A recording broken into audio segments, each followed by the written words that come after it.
Hi, I hope everyone's doing well. We started the day off with um, kind of rain and sleet and cold, and it moved towards snow. And it's just always nicer when it kind of makes up its mind what it wants to do.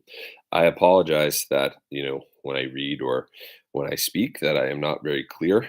And I apologize if my ideas repeat themselves towards the end, but that's a habit of being a teacher. And that's a technique called reevaluation. um, so remember what we talked about. Who's this? Who's that? Um, how does this function? How does that function? What do you have for homework? What do you have left to read in the chapter? Those are all kind of reevaluation processes, and so it's a little bit of a habit. Um, I always put these are not for kids because of my poor intellect and my inability to guarantee that I don't swear. Um, but I will try my best. So the title is Sophist and Mental Jiu-Jitsu. And that's not to say that the sophist or mental jiu-jitsu is the same thing. So I'll try to break them down. Sophists were essentially brought into politics in ancient Greece and things like that to try and bridge the gap. Again, if you don't like any of my explanation, please look at Stanford's Encyclopedia of Philosophy. They are far more intelligent and articulate than I will ever be. Um, but the sophist was that sage, that expert of wisdom and knowledge. They assigned themselves to no political party. They didn't assign themselves to any religion. They didn't assign themselves to any judgment, any one individual. They were not part of any special interest group, anything like that. So, at a time when politics and discourse was becoming so divisive, that's why I think it's very relevant now. We don't really have as people say, cross the aisle people. Um, and the sophist was someone who would bring insight and wisdom to the group, a master of rhetoric, someone who could say, well, this is that. And I think it's also important too, because as a sophist does not assign themselves to any one judgment, to any one idea, to any political thing, any religious thing, any economical thing. Um, that's kind of like the way that I try to approach it. I try to approach it that myself, I'm polytheistic. I think that people are free to believe what they want to believe. I don't feel that one religion is better than the other. I also think too that when politics becomes discussed, as Bob Marley said, it often makes people foolish. That um, we become um, argumentative, and we can become enemies rather than friends.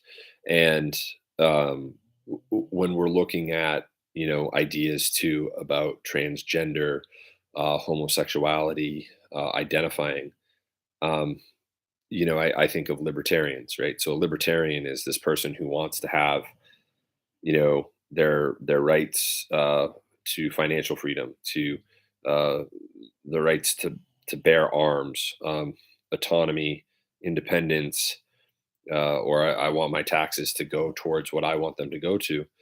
And so if that is kind of like you want what you want for yourself, how dare you tell someone else what they should want, um, or do in their life?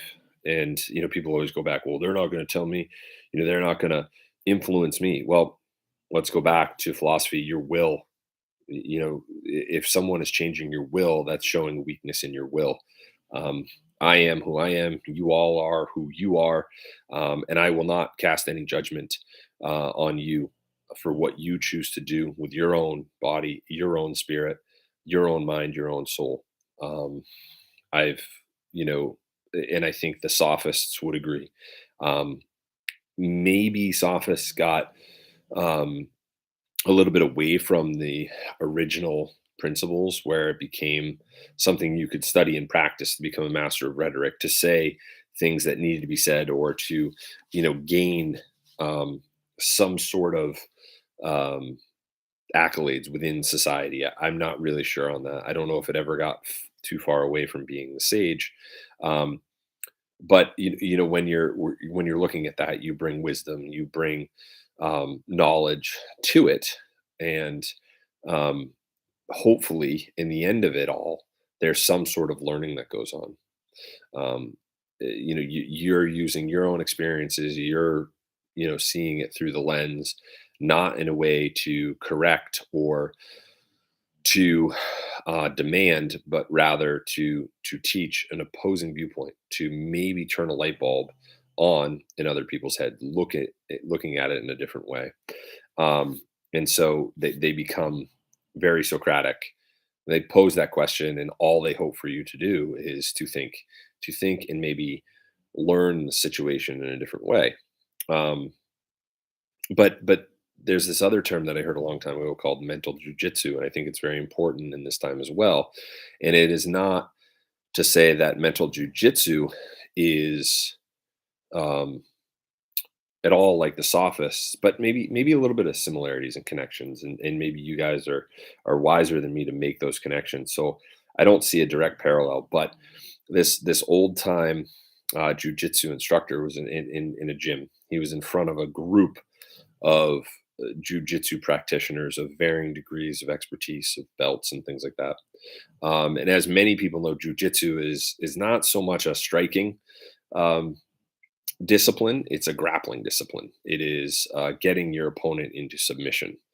And so, I don't think the sophists were trying to get other people to submit to their will, but in this, he was talking about how when you become in the high levels of martial arts or certain combat contact disciplines, if you're out in a bar and something happens, it's a very dangerous situation for you to engage, because it can come back to haunt you because you're a professional, and those types of techniques are not um, to go out and show how tough you are or how strong you are.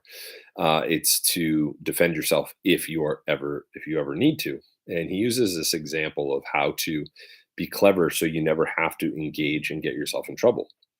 And because if you engage and you hurt somebody, you're in trouble, and that's like that's a very honest statement. So separate and teach how you can create distance and how you can get out of the situation, just like you would if someone grabbed you and you did have to grapple them. You could hold them, you could make them submit, and for the most part, the rear naked would, press on their common carotid.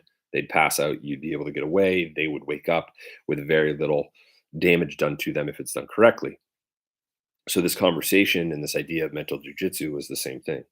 He said, "You're at a bar. There's a very pretty girl there, and you know, you notice her." Um, and you actually get caught staring at her by her boyfriend, and the boyfriend says, "What the hell are you looking at, man? That's my girl," or whatever. And um he says, "What you want to do is you want to come back." I'm like, "Ah, is your name Sally? I could have sworn we went to high school together." And so maybe that back I mean, honest, I thought I knew her, and maybe that gets you out of the situation where you kind of talk yourself, you get yourself out of the situation where you got caught staring, you got caught looking, and it wasn't on purpose. It wasn't creepy. It just, you saw a beautiful girl, you were looking at her. The way this guy explains it, it is so awesome. It is so sage. Um, and I think that everyone kind of looked at him like, that makes a lot of sense. And he gave a couple other examples of, how you can kind of use that mental jujitsu. And so, like, oh, hey, I swear I thought I knew you. I mistaken you for somebody else. I was looking intently to really solve the question in my mind, if I knew you or where I knew you from. Uh, my bad, my fault. And it's actually showing, a little bit of humility. And yes, you're being a little bit dishonest there, but you're preserving the environment. Um, you're not getting hurt. Um, you're not um, you're really going to hurt the other person. So I think that's a great way. And so you can use other examples too of mental jujitsu. Um, you can get pulled over by a police officer, and rather than argue with the police officer, and I've done this before. I was on the Taconic Parkway, and I was in a little four banger Toyota, and you go up these hills and down these hills, and you got to gun it to get up the next hill. I was speeding. He pulled me over. I pulled over right away, and I gave him my license and registration without him asking. And I'm like, yeah, I just, sorry, you got me. I wasn't, my fault. And he's like, all right. And he goes back to his car, and he then comes back. He's like, hey, listen, man, I'm just going to give you a warning for not putting your directional signal on. He's like, I know you did, but you're the only person who hasn't given me grief all day. And I just owned it, and I was like, I'm not going to argue with this guy. I'm not going to be abrasive with him. It's going to go a lot better if I just own it and move on. And it actually worked in the best way possible. Um, he let me go, and I appreciate that. And I tried to drive a little bit slower, but living around here, I tend to drive too fast. So to do that reevaluation, and keep this a little bit shorter than I usually do. Um, Sophists bring another idea, to two people that could be arguing, that can't meet common ground. The sophists bring wisdom and learning to the two, to allow them to see each other's perspective, and then maybe those two people both walk away from a conversation feeling like they won. The person who practices mental jujitsu oftentimes realize there's a sticky situation.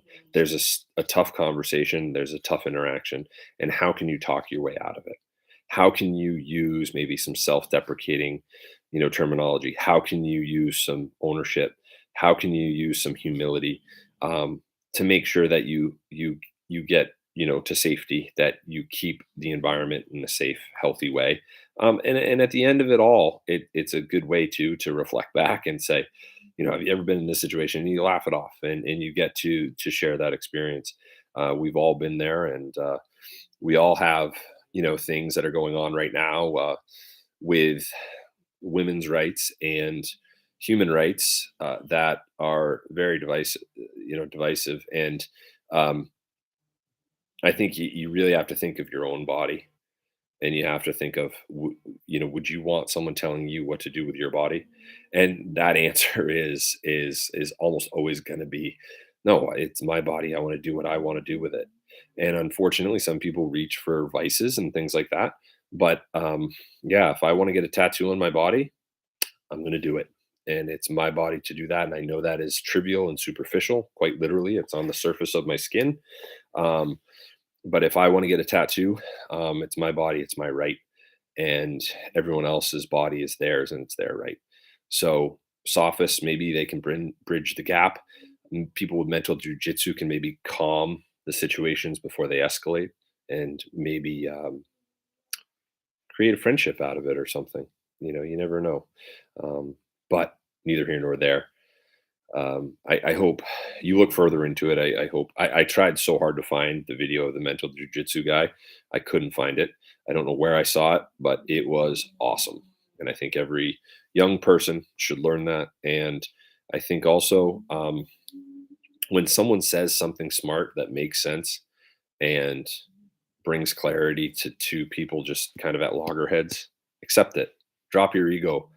A good idea is a good idea.